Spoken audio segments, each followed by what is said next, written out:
porque tu palabra dice que tú te manifiestas en medio de la alabanza de tu pueblo. Señor amado, te alabamos, te bendecimos, te damos las gracias, porque tú haces posible esta reunión. Esta reunión es especial porque tú estás, Señor. Tú estás en medio nuestro, y en medio de la alabanza de tu pueblo manifiestas tu gloria, manifiestas tu poder. Te alabamos, Señor, y ahora presentamos delante de ti estas peticiones de oración que tus hijos envían. Nuestra confianza, Señor, no está puesta en nuestras posibilidades, sino en tu poder, que es capaz de devolverle la salud al enfermo, de darle fuerza al débil, de darle consuelo al afligido, al abatido, de llevar salvación y vida eterna al que está lejos de ti, de proveer el poder que tus hijos necesitan para realizar la obra que les has encomendado. Todo esto, Señor amado, es una realidad que no podemos negar, y por eso alabamos y bendecimos tu nombre. En Cristo Jesús oramos. Amén y amén. Gloria al Señor, hermanos. ¿Cuántos le dan gloria al Señor esta noche? Vamos, hermanos y hermanas, a abrir la Biblia en el Evangelio de Juan, capítulo número 2. Nos ponemos en pie. Es el libro de la Biblia que estamos estudiando los días martes. Y la semana anterior, hermanos, dejamos algunos versículos pendientes que con la ayuda de Dios vamos a terminar de considerar en esta ocasión. Evangelio de Juan, capítulo número 2. Vamos a leer, hermanos, a partir del versículo número 6. La palabra de Dios nos dice en el Evangelio de Juan, capítulo 2, versículo 6: había allí 6 tinajas de piedra, de las que usan los judíos en sus ceremonias de purificación. En cada una cabían unos 100 litros. Jesús dijo a los sirvientes: llenen de agua las tinajas. Y los sirvientes las llenaron hasta el borde.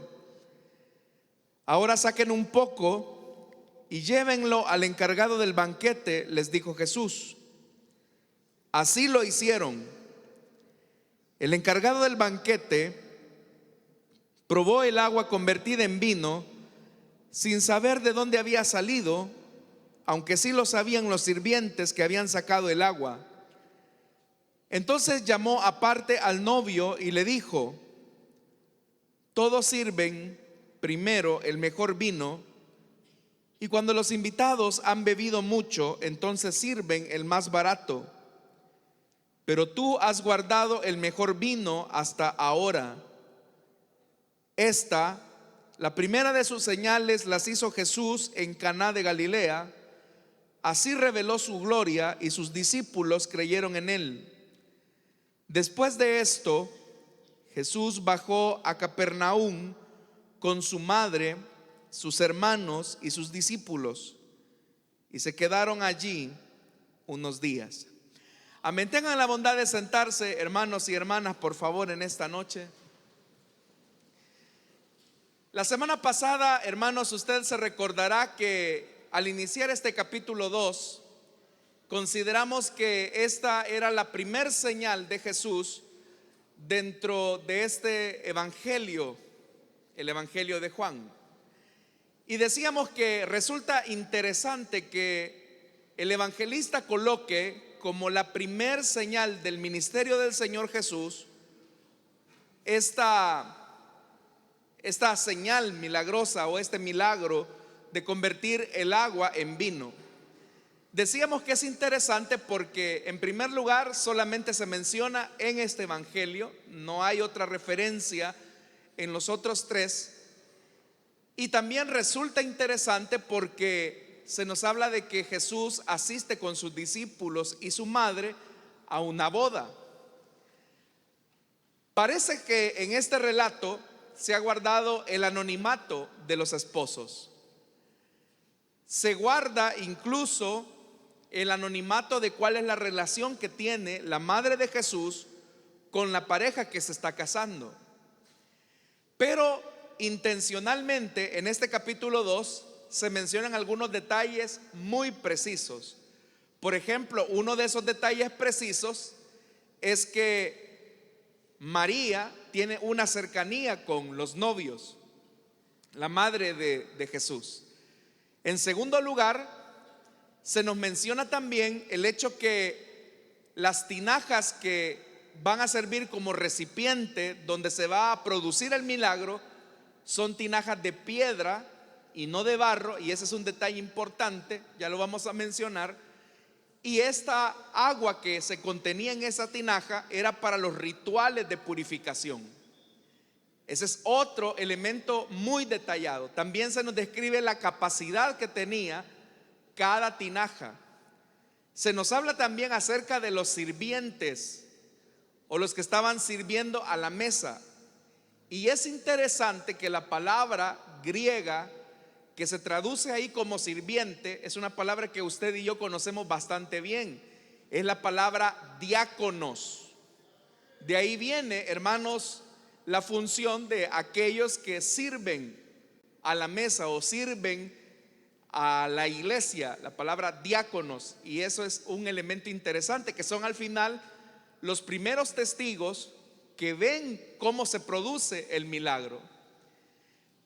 Entonces, hermanos, vamos a considerar todos estos elementos, porque cuando terminamos la semana anterior, vimos cómo María, ella trata de intervenir en la agenda de Jesús. Pero Jesús le dice: mujer, ¿y eso qué? O sea, ¿qué tiene que ver conmigo? Todavía no ha llegado mi hora. Jesús estaba tratando la manera de poner como una separación, una distancia.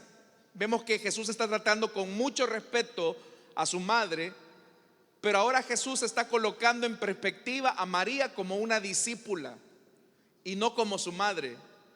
Decíamos ahí, hermanos, lo importante de entender que las relaciones familiares quedan supeditadas cuando se trata de obedecer al Señor y de hacer la voluntad de Dios.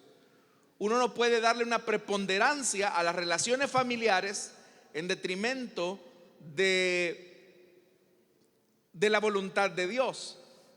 Ahora vea lo que dice este versículo 6. Había allí 6 tinajas de piedra. Que se especifique que las 6 tinajas eran de piedra nos habla, hermanos, que estos recipientes eran utilizados, como más adelante lo va a decir, para los rituales de purificación que hacían los judíos.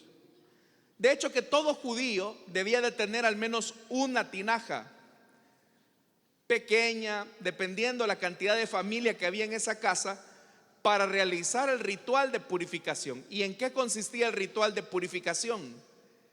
Tal vez usted recuerda aquel pasaje de la Biblia, por ejemplo, que se relata en el Evangelio de Marcos, donde dice la Escritura que los discípulos comen trigo y no se lavan las manos. Y usted, hermanos, recordará que en esa escena los religiosos cuestionan a Jesús y le dicen: ¿por qué tus discípulos comen sin lavarse las manos? No era que los fariseos estuvieran preocupados por la condición de salud de los discípulos. Hoy nosotros sabemos, hermanos, que cuando nos lavamos las manos reducimos la contaminación que se produce como resultado de las bacterias que uno adquiere al tocar las diferentes superficies. Pero en esa época, que los fariseos cuestionaran a Jesús por qué ellos no se lavaban las manos, no era una cuestión de asepsia o una cuestión de higiene, era más bien, hermanos, una cuestión de rituales religiosos. Y no era solamente el hecho de lavarse las manos, en realidad, hermanos, era prácticamente lavarse todo el brazo, haciendo un ritual acompañado de rezos para que la persona finalmente se librara de la contaminación que andaba en el aire. De hecho, hermanos, los rabinos de esta época decían que si un hombre o una mujer no realizaba el rito de la purificación, era tanto como que si hubieses tenido relaciones sexuales con una ramera. Hasta ese punto habían llevado las cosas los religiosos en esta época. Que se diga que es de piedra las tinajas y no de barro no es un detalle menor, porque en el libro de Levítico, al hablar acerca de los animales inmundos, el Señor había establecido que si un animal inmundo, por ejemplo, caía en un recipiente de barro, esa vasija o ese recipiente de barro tenía que ser destruido porque había entrado en contacto con un animal inmundo. No así un recipiente de piedra, porque no se podía contaminar. Entonces, hermanos, ¿qué tiene que ver esto con el relato de la boda? Bueno, la semana pasada lo que vimos es que al novio se le acabó el vino. Es decir, no es un detalle menor, porque ya dijimos que era el novio o la familia del novio el que tenía que costear todos los gastos de la boda. Pero si ahora el esfuerzo para esa celebración, para ese momento especial, resulta ser que el vino se acababa de terminar, es una afrenta, era una vergüenza para ese novio. Entonces significa que los esfuerzos humanos de aquel hombre habían llegado a su fin. Es verdad que él estaba celebrando una boda, es verdad que él se estaba casando, pero ese triunfo se había agotado, se había acabado en el momento mismo en que se acaba el vino. Y por eso es que la madre de Jesús se acerca a él y le dice: si tú estás en esta boda, Jesús, tu presencia es capaz de cambiarle este sentido de tristeza o de posible vergüenza para la familia de este hombre. Y es lo que Jesús efectivamente va a hacer. Ahora, que hayan 6 tinajas en la casa de este hombre es una exageración. En realidad, hermanos, es algo muy exagerado. Pero uno puede entender por qué hay esa cantidad de tinajas, porque los invitados, antes de entrar a la celebración de la boda, tenían que haber realizado el rito de la purificación. Es decir, antes de presentar la felicitación, mucho antes de comer, ellos tenían que haberse lavado las manos. Y por eso es que habían 6 tinajas ahí de piedra. Y ahí lo dice claramente, que eran las tinajas que se usan los judíos en sus ceremonias de purificación. Y vea la cantidad de agua que había ahí. Dice, en cada una cabían unos 100 litros. Es decir que ahí habían 600 litros de agua que fueron utilizados según la religión judía para que todos los invitados a la boda se purificaran.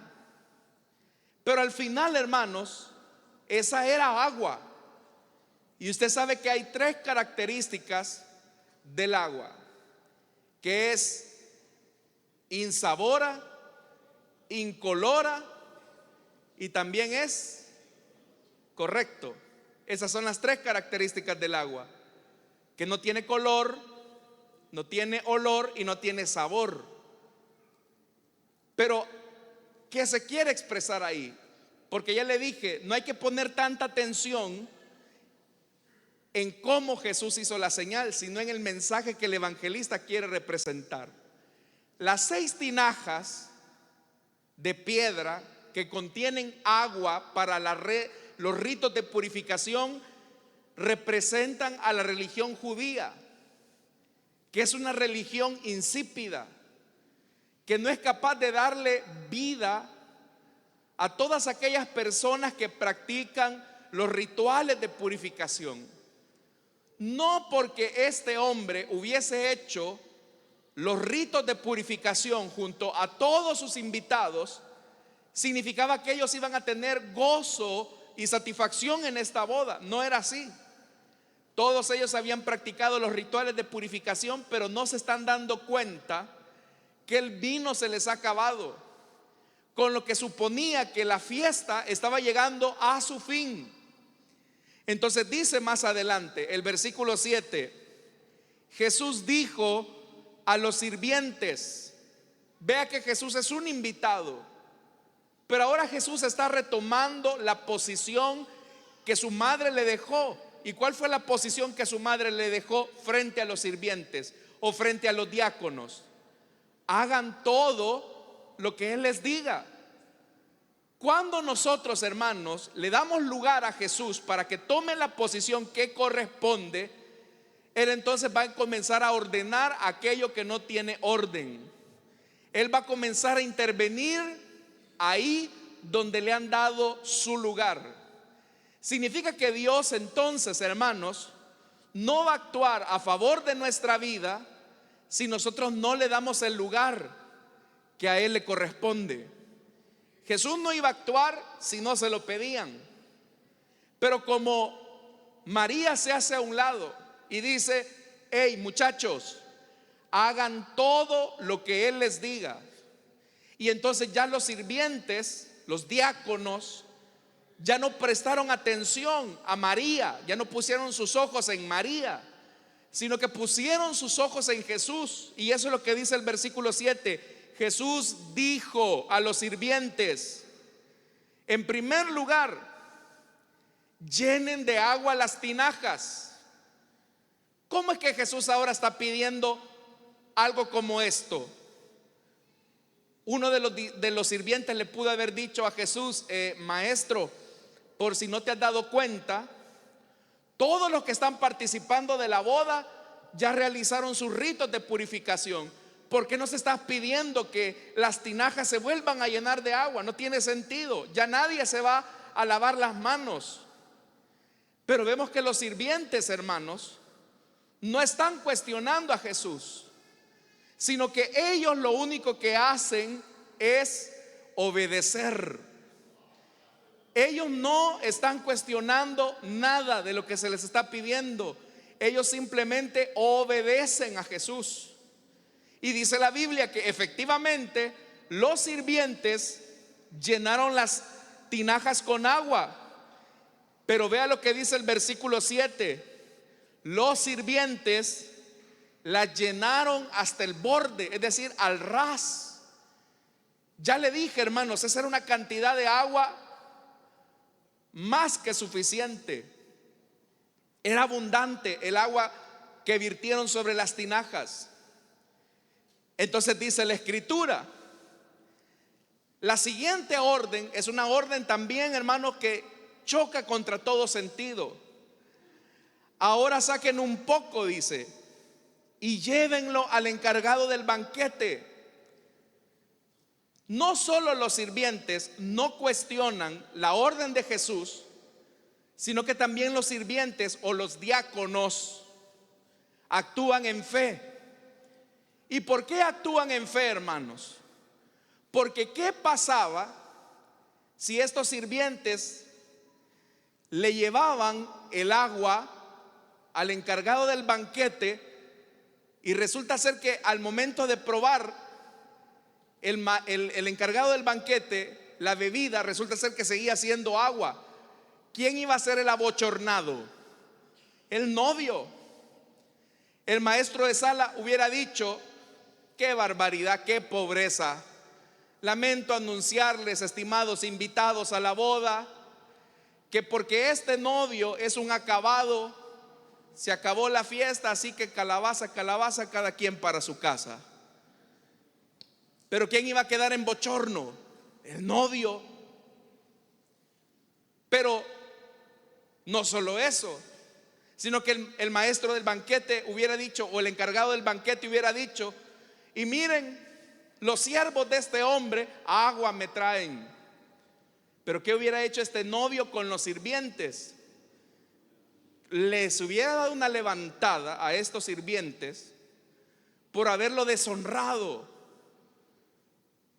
Entonces lo que Jesús les está pidiendo es una conducta, digámoslo así, un poco temeraria, porque es llevarle agua al que es encargado de las festividades, al que es encargado de tirarle flores al novio. El encargado, hermano, de la ceremonia era aquel hombre que prácticamente elogiaba al novio para que la muchacha se enamorara más de él y dijera: no, si te llevas un buen novio, no, si este te va a suplir de todas sus necesidades. Y ya le dije, hermanos, se lo dije la semana pasada, la boda duraba una semana. Una semana. Pero ¿qué pasaba? ¿Qué sucedía si la boda se interrumpía ahí a mediados de semana? ¿Quién iba a quedar mal? El novio.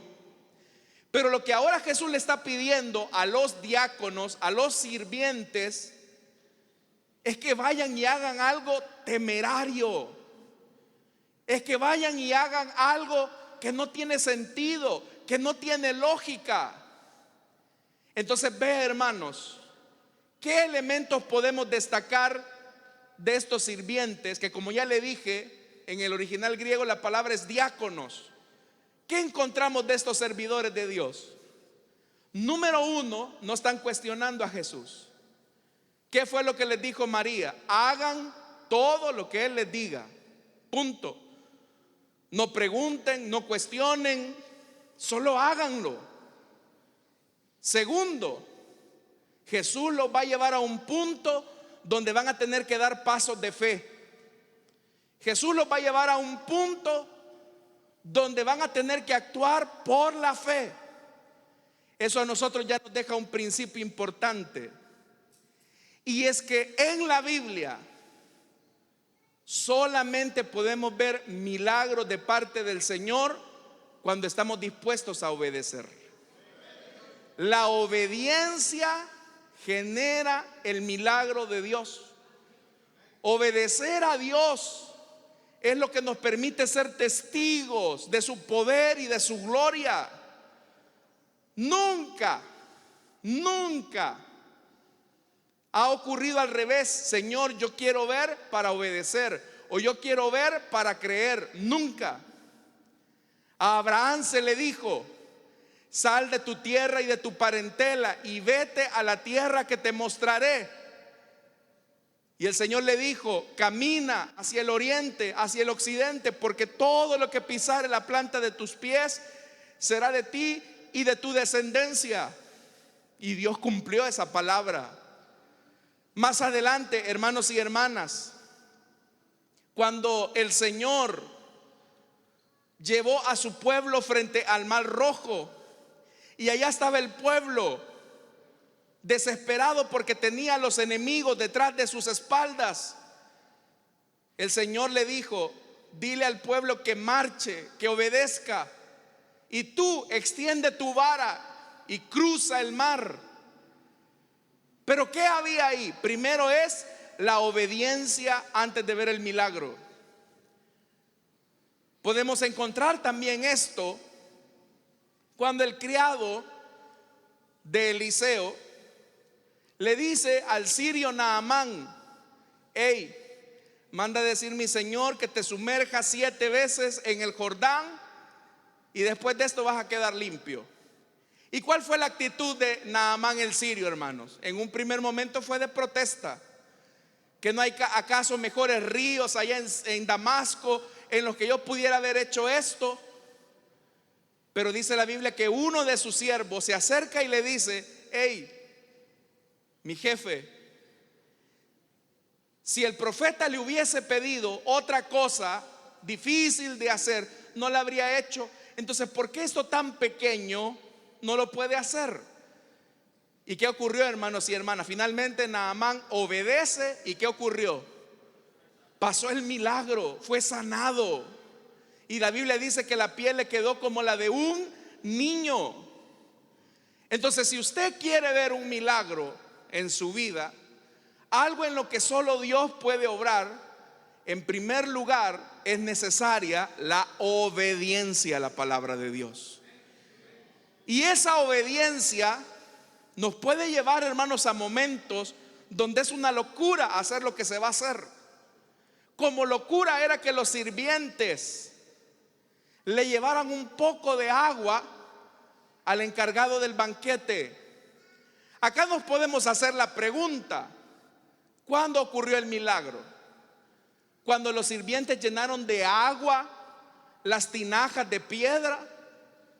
O ocurrió el milagro, el agua se convirtió en vino cuando ellos lo llevaron al encargado de la ceremonia. ¿Cuándo ocurrió? No importa. Lo importante es que el milagro ocurrió como resultado de la obediencia a Jesús. Y ese es el sentido del pasaje. El sentido del pasaje es que si nosotros queremos beber del vino abundante de Jesús, la obediencia es indispensable. Nosotros, hermanos, si realmente queremos vivir en la dimensión del gozo abundante de Jesús, la obediencia es indispensable. Y vea lo que dice la parte final del versículo 8. Así lo hicieron. Ellos no cuestionaron. Ellos no se pusieron, hermanos, a hacer encuestas para saber si estaban de acuerdo o no estaban de acuerdo. Era, se hace porque se hace, punto. Lo hicieron. Hoy, hermanos, nosotros también somos siervos del Señor, porque hemos reconocido a Jesús como nuestro Señor y nuestro Salvador. ¿Cuántos hemos reconocido a Jesús como nuestro Señor? Entonces, lo que Él diga, se hace. Se hace. No esperemos ver la gloria de Dios si no obedecemos su palabra, si no obedecemos lo que Él nos pide. Entonces vea, dice más adelante, versículo 9: el encargado del banquete probó el agua convertida en vino sin saber de dónde había salido, aunque sí lo sabían los sirvientes que habían sacado el agua. Note algo, hermanos. El encargado de echarle flores al novio, de decir: qué bendición la que tenemos, este muchacho hará feliz a esta damisela, este hombre trabajador que nos ha provisto del pan y del vino es un excelente hombre. Esa era la función del encargado del banquete, echarle flores al novio. Entonces, pero dice la escritura que cuando él prueba el agua convertida en vino, dice que se sorprendió por la calidad del vino. Número uno, por la calidad del vino, y número dos, por la abundancia del vino. Cuando Dios llega a nuestra vida, de algo podemos estar seguros, amados hermanos, y es que Dios es el Padre de todo don y toda dádiva. De todo buen don proviene del Padre de las luces, dice la escritura. Entonces todo lo que Dios da es bueno. Pero sabe también otra cosa importante: todo lo que Dios da es abundante. Dios, hermanos, cuando bendice, no anda como, no es así como usted y como yo, ¿verdad? Que somos un poco, no sé cómo decirle. Usted me entiende, ¿verdad? Dios no es así. Cuando Dios bendice, bendice con abundancia, hermanos y hermanas. Bendice con abundancia. Pero ¿quiénes fueron testigos del milagro? Los sirvientes. Ellos conocieron, ellos se sorprendieron, ellos respiraron y dijeron: por lo menos tenemos trabajo para otra ceremonia. Porque Jesús no avergonzó la fe de estos hombres. Hermanos, si Dios nos pide que pongamos un pie sobre el agua, y es Jesús el que nos ha pedido eso, no se preocupe, vamos a caminar sobre el agua. Si el Señor nos pide que abramos el mar o que caminemos, hermanos, en el Jordán, el Señor nos va a abrir camino para que su pueblo camine en seco, para que caminemos y transitemos en seco.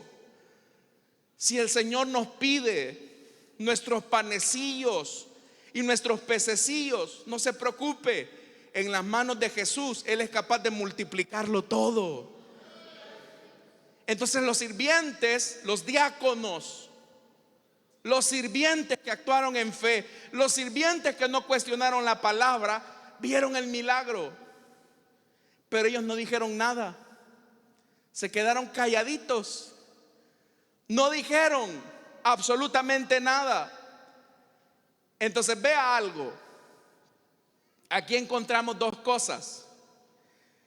El encargado del banquete, que ya le dije su función era echarle flores al novio, él no sabe de dónde viene el vino. Pero los diáconos o los sirvientes que están sirviendo acá, ellos sí lo saben. Ellos saben que ese buen vino, que ese abundante vino, no vino del novio. Si el vino barato del novio, como lo va a decir más adelante, ese ya se había acabado, hermano. La Biblia lo describe al vino de este hombre como vino barato. Ya se había acabado. El vino tampoco vino de las tinajas, no vino de la religión judía, no vino de los rituales, no vino de la ceremonia. Tampoco el vino provino del agua. Sí, el agua y las tinajas fueron los recursos que Jesús utilizó, pero no fue el agua ni las tinajas, sino que lo que hizo el milagro fue la palabra de Jesús que se obedeció. Eso fue lo que produjo el milagro, y los sirvientes lo saben muy bien. Entonces vea, los sirvientes tienen una revelación que el encargado del banquete no tiene. Y por eso es que dice, hermanos y hermanas, dice la parte final del verso 9: entonces llamó aparte al novio y le dijo: todos sirven primero el mejor vino, y cuando los invitados ya han bebido mucho, entonces sirven el más barato.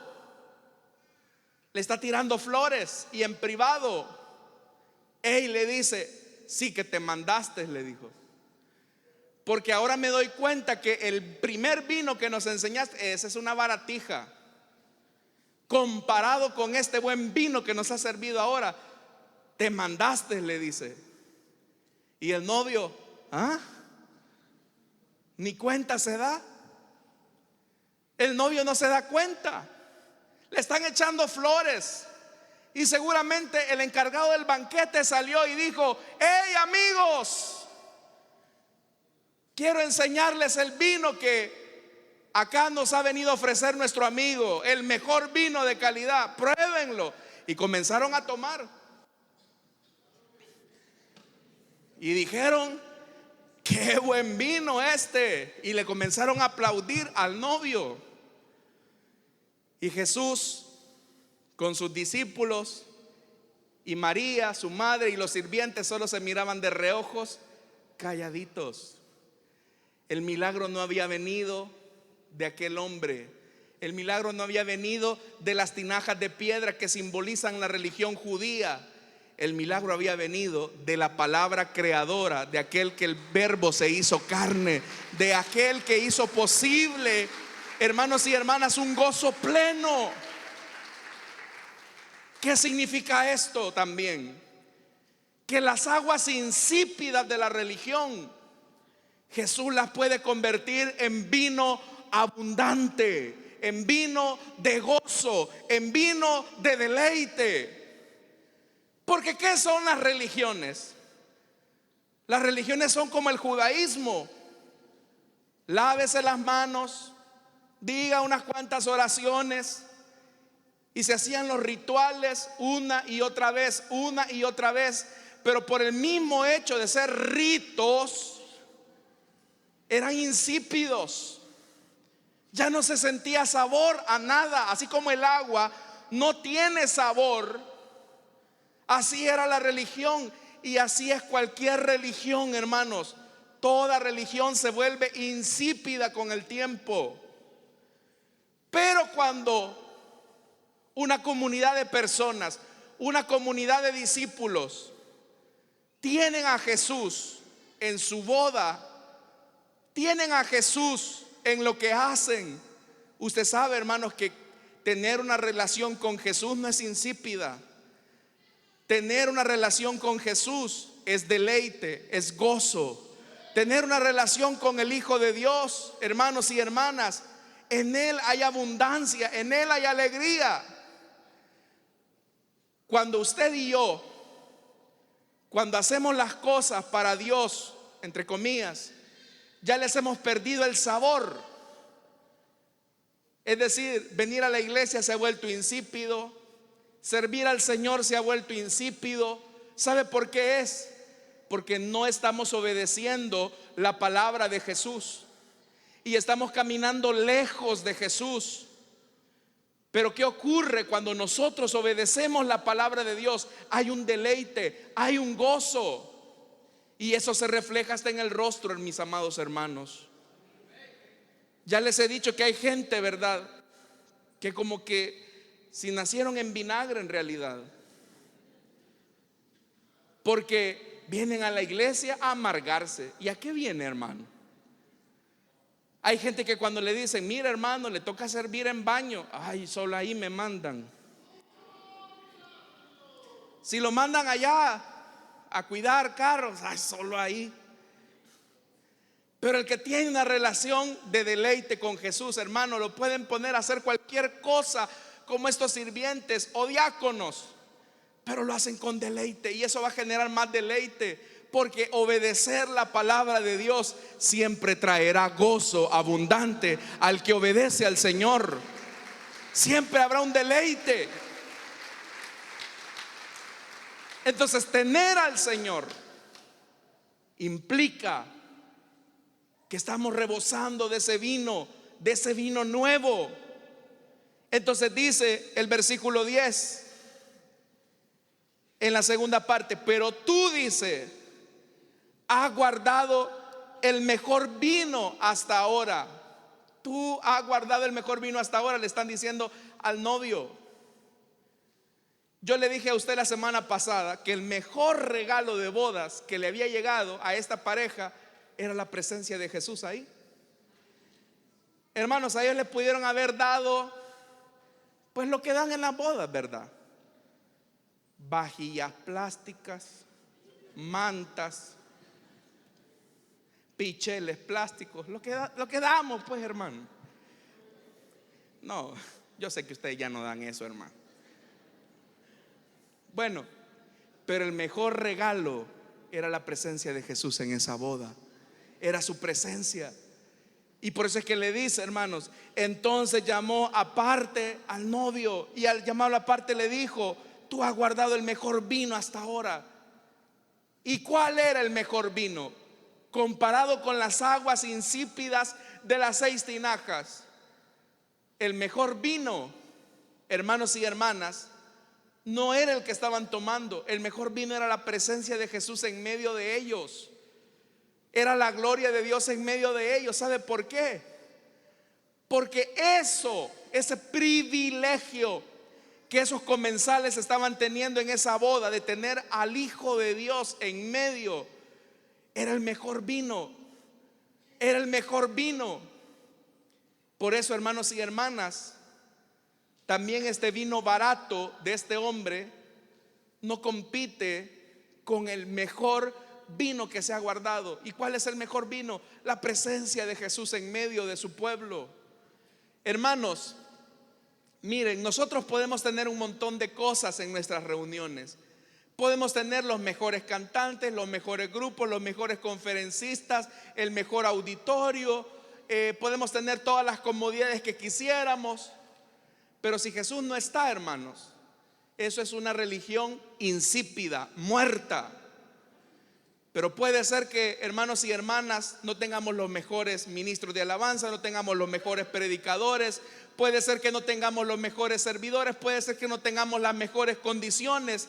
Pero si Jesús está en medio nuestro, ahí hay deleite, ahí hay plenitud de gozo, ahí hay libertad, ahí hay sanidad, ahí hay bendición abundante. Entonces, ese es nuestro mejor vino. Quizás por eso nos hicieron antidoping cuando salimos de la vigilia, ¿verdad, hermano? Porque íbamos embriagados, pero de la presencia del Señor. Sí, por eso es que, bueno, el que vino a la vigilia entendió. Pero dice el verso 11: esta, la primera de sus señales, la hizo Jesús en Caná de Galilea. Y oiga esto, así reveló su gloria y sus discípulos creyeron en él. Entonces, hermanos, ¿qué aprendemos de este pasaje?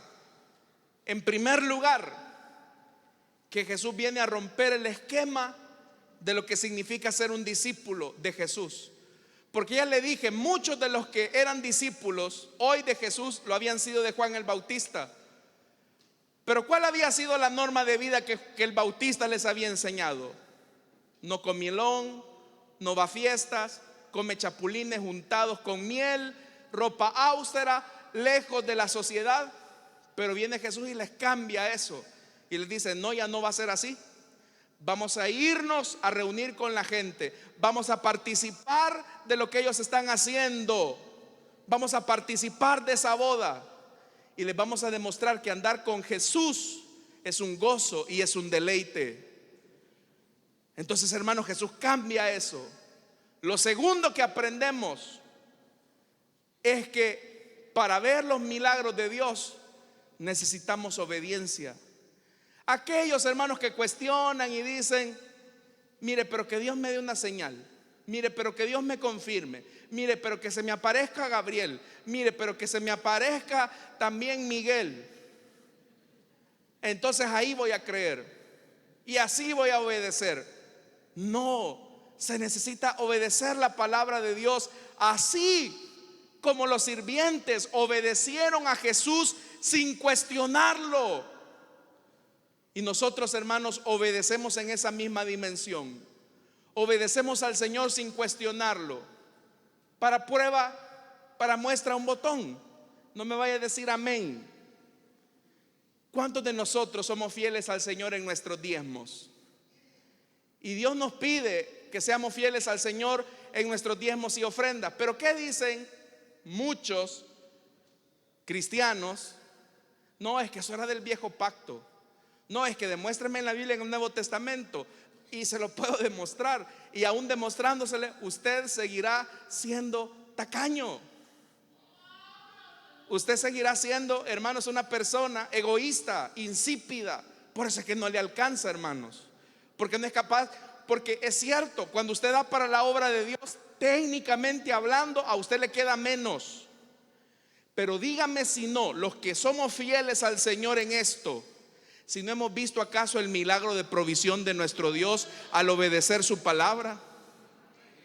¿Quiénes son capaces de ver la provisión de Dios sino aquellos que son fieles a Él, honrándolo con la parte que le corresponde?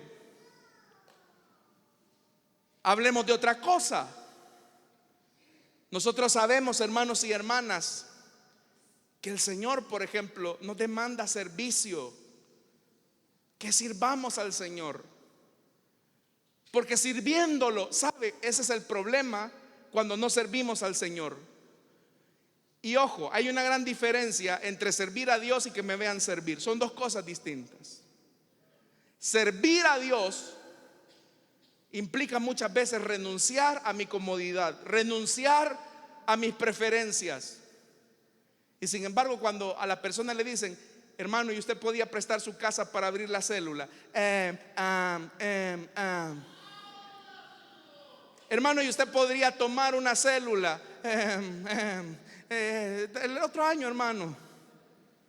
Hermano, ¿y usted podría atender a los niños? Entonces, hermanos, y claro, yo sé que yo he mencionado algunas cosas, porque servir a Dios se puede hacer desde diferentes trincheras, pero el hecho es que podemos hacerlo. ¿Quiénes son los que verán los milagros de Dios? Los que sirven. Les voy a contar una experiencia. Hace algún tiempo, una hermana se puso a hacer una actividad para jóvenes, y era una actividad muy fuerte, demandaba mucho dinero. Llegó la actividad y resulta ser, hermanos, que no tenían el dinero para pagar los gastos de esa actividad. Y lo contaron ahí con los muchachos. Pero vino esta hermana en una actitud de fe, dijo: bueno, el mismo Dios que cambió el agua en vino nos puede proveer a nosotros. Así que vamos a orar para que el Señor multiplique este dinero que tenemos. Y ahí, hermanos, en presencia, yo no sé cuántos muchachos habían ahí, comenzaron a orar: Señor, tú sabes que esta actividad la hemos hecho para presentar el evangelio de Jesús a estos muchachos. Tú sabes, Señor, que no se trata de nuestra vanagloria o nuestra jactancia, sino que tu nombre sea exaltado. Y comenzaron a contar el dinero otra vez y tenían la misma cantidad. Siguieron orando: Padre que estás en los cielos, te pedimos, Señor, que multipliques esto. Volvieron a contar, tenían la misma cantidad. Siguieron orando, no se desanimaron.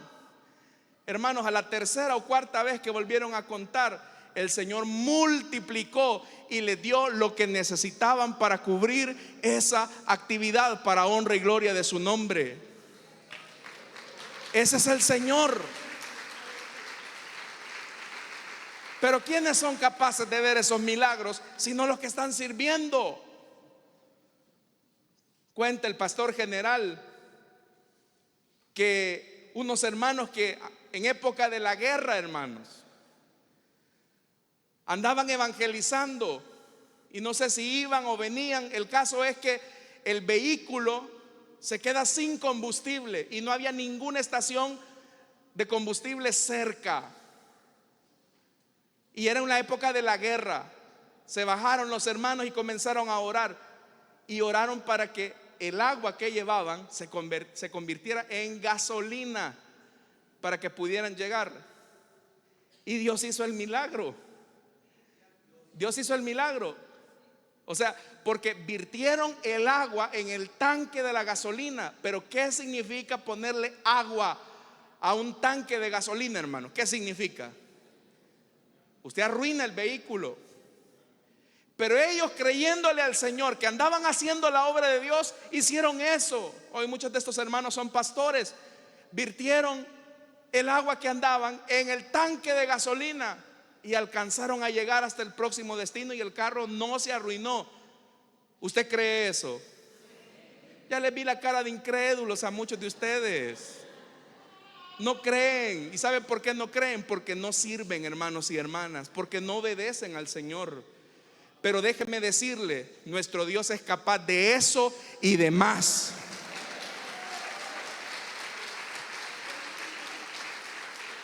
Nuestro Dios es capaz de eso y de más. Entonces, ¿quiénes van a ver los milagros de Dios? Los que obedecen, los que se meten. ¿Sabe? Usted puede criticar todo lo que quiera de Pedro, que era un impulsivo, que fue un arrebatado. Pero ese hombre, hermanos, cuando le dijo al Señor: Señor, si eres tú, manda que yo pueda caminar sobre el agua, ir donde estás tú. Ven, le dijo. Y ahí con su poca fe, pero él se aventó. ¿Qué hombre aparte del Señor ha sido aquel que ha caminado sobre el agua? Solo Pedro, porque tuvo esa fe aventada. Las cosas que hacemos acá en la iglesia, las inversiones que se hacen, ¿usted cree que se hacen porque tenemos dinero ahí? ¿Usted cree, hermanos, que se hace porque, no, hombre, si es que tenemos un donante allá en Suiza? No, hermano, nuestro único donante es el Señor, que mueve el corazón de su pueblo. El único que sostiene la obra de Dios es el Señor. Pero necesitamos tener esa condición. Entonces, yo no sé cuál es la necesidad de su milagro esta noche. Yo no sé cuál es la situación difícil que usted necesita que Dios obre, pero necesita actuar en fe. Y si Jesús le dice: oye, entrega esto que andas, no me cuestiones. Señor, pero si yo te doy, si yo ofrendo, me voy a quedar sin nada. Tranquilo, mi hijo, ¿que acaso tu Dios no dice que es el dueño del oro y la plata? Señor, Abrir esta célula me va a significar que probablemente quizás mi familia no quiera acompañarme en esta. Tranquilo, es necesario que yo esté en tu casa para que tu familia se convierta. Yo no sé, hermanos. Mire, le voy a decir algo. Cuando Dios nos invita a hacer algo para su obra, nos va a invitar a hacer locuras. Locuras. Entonces usted puede ser como el religioso que diga, veamos el costo y beneficio, veamos el cálculo matemático que nos da. Para muchos la fe es lo que dice una hoja de Excel. Para muchos la fe tiene que ver, hermanos, con sus limitaciones. Pero para Jesús, hermanos, cuando obedecemos a Jesús, dígame, ¿cuál es el límite para nuestro Dios? ¿Cuál es el límite para nuestro Dios? Dios no se queda con nada. Hasta hoy, hermano, nuestro Dios sigue sentado en el trono de gloria, siendo el dueño de todas las cosas. Entonces, repitiendo las palabras de María, hagan todo lo que Él les diga. Háganlo todo. Y si Jesús les pide que hagan algo que los demás no entienden, incluso quizás lo cuestionan, le critican y le dicen, ¿para qué hace eso? No lo hagas. Usted hágalo porque es lo que Jesús le ha pedido a usted. Y es usted el que lo debe de hacer. Y Dios va a bendecir. ¿Sabe, hermanos y hermanas? Hoy Jesús nos dice a nosotros, pueblo de Dios, ¿qué tienes en tus manos que yo no puedo bendecir o multiplicar? ¿Qué tienes en ti? ¿Hasta dónde te alcanza la fe? Porque Jesús les dijo a sus discípulos, denles ustedes de comer. Ay, maestro, ni con el salario de un año le damos de comer a todos estos. Más que estos comen bien.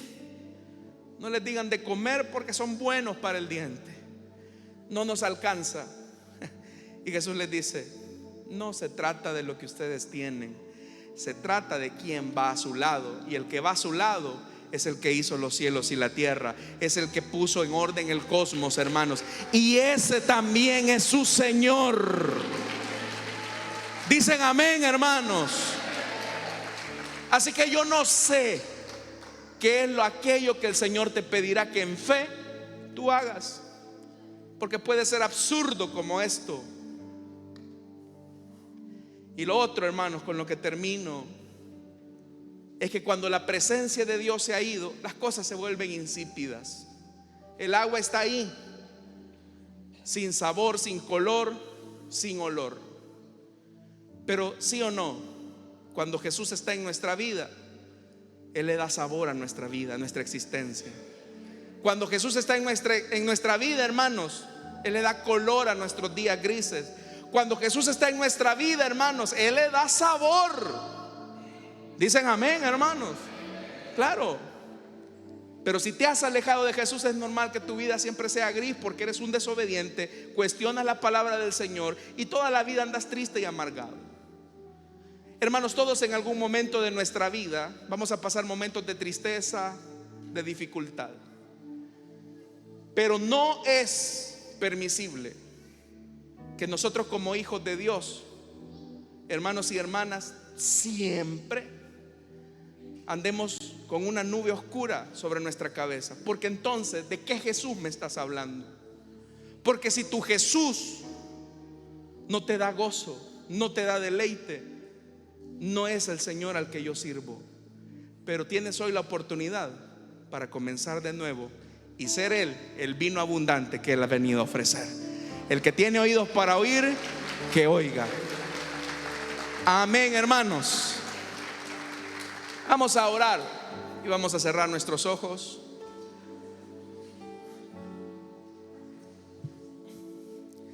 Teniendo nuestros ojos cerrados y nuestro rostro inclinado, rápidamente quiero hacer una invitación. Si en caso hubiese algún hermano, alguna hermana que desea entregarle su vida a Cristo o que desea reconciliarse, no piense que hay algún impedimento para que usted se pueda acercar. Venga, pase.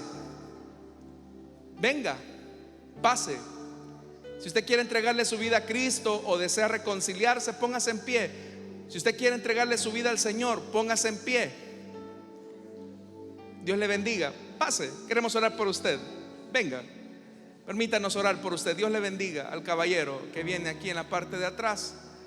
Si hay alguien más que quiere entregarle su vida a Cristo o desea reconciliarse, hágalo como lo hace esta vida. Vamos, ¿habrá alguien más? Tus días no pueden estar llenos siempre de color gris, sin sabor, insípido. Dile al Señor: Señor, llena mis días de gozo con vino abundante. Convierte mi agua insípida en vino rebosante, porque mi vino barato se acabó y solo tengo agua de la religión. Pero tú puedes cambiar mi religiosidad en vino abundante. ¿Hay alguien más que desea entregarle su vida a Cristo o desea reconciliarse? Acérquese, vamos a orar. Póngase en pie. Voy a orar ya. Pero si hubiese alguien más que desea entregarle su vida a Cristo, pase, no lo dude. Si usted quiere reconciliarse también, hágalo, póngase en pie. ¿Habrá alguien más que quiere recibir el gozo de Dios? El gozo de la salvación. Vamos a orar entonces por esta vida. Padre que estás en los cielos, Señor amado, te damos las gracias. A ti sea toda la gloria por lo que haces. Señor amado, bendice esta vida, perdona sus pecados, lávale en tu sangre, dale vida nueva, Señor. Te lo pedimos en el nombre de Jesús, que a partir de este momento, Señor, la sangre de tu Hijo Jesucristo pueda ser vertida en él, y que el agua insípida ahora se convierta en vino abundante. Ayúdanos a nosotros también, Señor, para ser servidores, diáconos, que te creamos sin cuestionar tu palabra, que actuemos en fe aun cuando todo esté en nuestra contra. En el nombre de Jesús oramos también, Señor, por nuestras ofrendas y nuestros diezmos. No te damos de lo que nos sobra, sino de lo mucho que tú nos das. En Cristo Jesús. Amén y amén. Pueden pasar.